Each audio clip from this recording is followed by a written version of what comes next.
Hey everybody, GT Cam here once again. I thought I'd make a quick video here. It's mostly a response to Jeff at Jeff's Garage Adventures, but also to tell a story. I'd like to lead it off though, however, with I just wanted to say basically thank you, Rob Pitts, for everything while you were around. I probably wouldn't be doing a storytelling video if it weren't for thinking of you and all the great stories you had on VinWiki. Even if sometimes that was a little ethically questionable. On that note, Jeff, hope your wife's doing well. Hope she's healing, whatever's going on. You don't have to tell me anything, but just letting you know I'm thinking of you. On that note, it was during the Icon ball joint press video, and Jeff had commented in there that he prevents needing a ball joint press by removing the part from the car and using a 50-ton press. Now, for a lot of stuff, I'm pretty sure the 50 tons is excessive, quite honestly. But it reminded me of a story that I told that got me a job. It was the last time I interviewed for a spot. I told the story. The initial job I had applied for was basically what they call a straightener. And, you know, nobody knew what the heck that was. But during the interview, the last question they asked me was if I'd ever run a hydraulic press. And I told them the story of what I had done at a former employer. And so, at that former employer, what we had were these brackets that were about that big. I don't know if you can really see. They were about 8 inches across, maybe about 6 inches long. Inch and a half or so high. They had a couple ears, and they had several ears around them. They got I have no idea what that was. They have a couple ears. They have about 4 to 6 ears on them, and what they were was these machined Inconel brackets, and they were for a jet engine arrangement for the military. And into those they had these flanged machined Inconel bushings. I never did get a chance to ask an engineer, but I figured that the reason they had the bushings was that so if something cracked, it wasn't the parent material. With that in mind, somebody before I got there had elected to use this one press. And that press was made by Dake. If you've been around industrial settings, you may have encountered them once or twice. But Jeff mentioned he used a 50-ton, right? Now, to put that in perspective, the smallest of the hydraulic presses I think Harbor Freight sells is a 12-ton. I think they sell a 25, and they catalog a 50, but it's kind of a beast, and it's about a $1,500 or $1,600 press. I wish I could say we were using something so sane for that, but what we would do is we would take those bushings and we would boil them in liquid nitrogen, and you'd wait, and you'd basically do this in the safest way possible. I say that somewhat euphemistically. What we had was a metal canister sunken into some styrofoam. Sometimes we used a thermos too. Eye protection, that's pretty much what we used. Eye protection and gloves. Since then, they've added face shields and all sorts of other stuff for safety precautions. But at the time, we were night shift, and there was nobody there to tell us no. So away things went.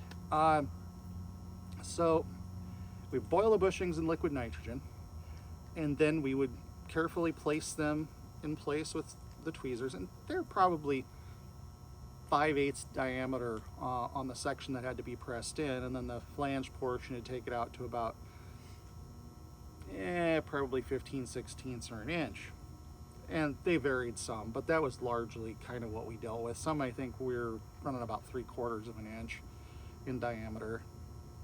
So we put them in place with the tweezers, and you had this machined, not really brass, I don't know, it was a really crumbly material that looked a little like brass, but I've never seen brass crumble quite like this stuff did. And you'd drop that through the hole, and it had a little locating pin. Cool. And then you'd hit it with the press. However, the press, you know, you might be inclined to think, oh, what'd you use? 10 tons, that might get the job done. Probably would have worked. 20 ton? Nah, that might have worked too. Yeah, okay, what about a 50 ton? Probably would have more than gotten the job done. Nah, we couldn't use anything that same. What we had to work with was 100 ton. And this thing was kind of a monster. And it had a lever for actuating it. Very precise, by the way. Very, very precise. Use the sarcasm font there. You press this lever and it would come down. And when you wanted to back it off, it was, well, slow. And we kind of stack whatever we needed to in there to get the distances we needed. Anyway, so that's how we did it. We used 100 ton. And then somebody decided that perhaps us using a 100 ton press was excessive. And it was. It was very excessive. I probably could have flattened that bracket had I really wanted to. So then the pendulum swings all the way to the other side and we get a benchtop arbor press. I took one look at that sucker and laughed, going, you want me to do what? Yeah, right. But it didn't take me much thought to realize, right over here we have a convection oven. And what we had was a convection pizza oven. And mind you, this is in a small machine shop portion of a now fairly sizable operation. And so we used that oven for drying this spray-on dry lube we used for draw forming some parts. It was like a graphite base, graphite paint with a water base kind of, I don't remember what the term is. Basically, you'd spray it on, throw it in the oven, and dry. And it would dry, and then you were good to go for draw forming. I figured out, wait a minute, I could use that oven. Well, what temperature can I run Incel up to without causing any issues? And I don't remember what the number was, but what I figured out was 350 degrees was absolutely no problem. For those of you not familiar with what Incel is a nickel cobalt alloy that sort of resembles stainless steel. It's when you heat treat it, it's kind of it off gases some various stuff. But what it's really good for is heat resistance and maintaining its form when it's heated. So you can have that stuff about cherry red and it will hold its form. And that's why it gets used in high heat applications for aircraft. There's two alloys really, and there's 718 as well, which usually gets heat aged, and then you drop it on the floor and the floor breaks, but whatever. So they give us this arbor press. We take the oven, I'm looking at the oven, I'm figuring out, okay, I can run these to 350 degrees, and then if I'm quick, I can pull the bracket out with I did this with a heat glove, with like an oven mitt, pull things out, put them in the freaking press real quick, pull one of the bushings out with the tweezers, and it would almost just drop in. If I was really quick with the arbor press, I could knock it in real quick. Now, that said, if I wasn't quick or something didn't go quite right, by the way, it's flying ant season out here in the Northwest, if you see me swatting at stuff. So, if you weren't quick, these things would bind up. And it wasn't gonna budge. You could add a 6-foot cheater to that thing. All you were gonna do is bend the handle of that arbor press. That bushing, though, was not going anywhere. And Inconel, much like stainless steel, when you run two of the same alloy together, will have a tendency to gall, and that's part of the problem. So what I would do is I would put them in the oven, drop them in, obviously shrunk, hit it with the arbor press as fast as I could, take the bracket, put it back in the oven, grab the next one, and do that until I had gone all the way through.